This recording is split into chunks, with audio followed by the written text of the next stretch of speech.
这个东西大家知道是什么吗？这是我们每天都在用的雨刮器，但是你真的了解它吗？雨刮器的每一个结构都有什么作用？今天我把雨刮拆掉，给你讲明白为什么一款好的雨刮器不是智商税。OK， 我们先来看雨刮器的第一个结构啊，就是这个卡扣，它呢负责的是连接我们的车辆的电动摇臂和雨刮片的主体。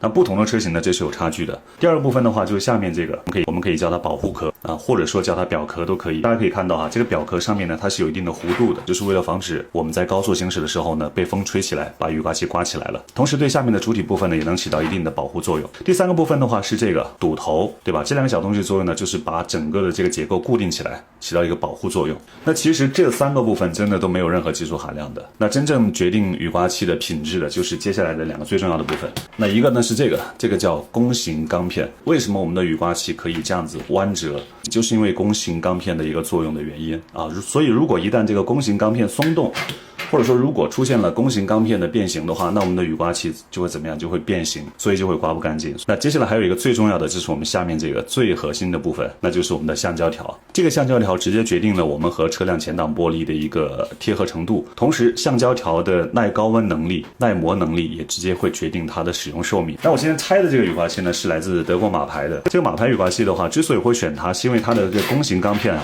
这个用料非常非常扎实啊，它是一个高碳的记忆钢片啊，无论你怎么弯折都不会出现任何的一些形变。怎么比较呢？你看我们把它这样子，把自己和自己扣起来啊，扣起来了以后呢，然后我们再把它放开，跟它原来的弓形钢片对比一下，它的弧度依然是完全贴合。那有了这个以后呢，它下面的橡胶啊，这个部分的话就能更好去贴合车机的玻璃，对吧？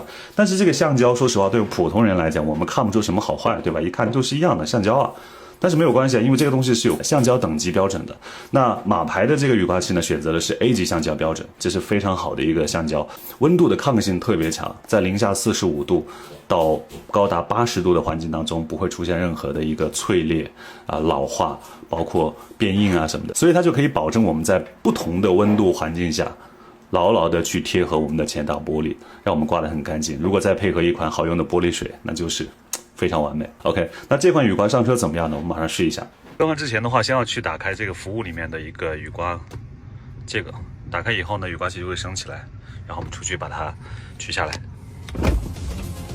这里要记得在雨刮的下面贴上一块毛巾，防止刮伤前挡。按下释放按钮就会取下原车雨刮，然后再换上我们新的雨刮就可以了，两边都一样。我现在打开原声的收音，大家听听看。那几乎听不到任何噪音，前挡也刮得非常干净。经过今天的解剖，其实大家应该知道了，雨刮器其实没有什么特别大的技术含量，无非就是材质的好坏、好的弓形钢片和好的橡胶条，直接决定它的效果和寿命。所以这款不到官方零头的雨刮器，而且如果你在左下角小黄车购买，半年之内有异响或者刮不干净，承诺直接换新，是不是超值？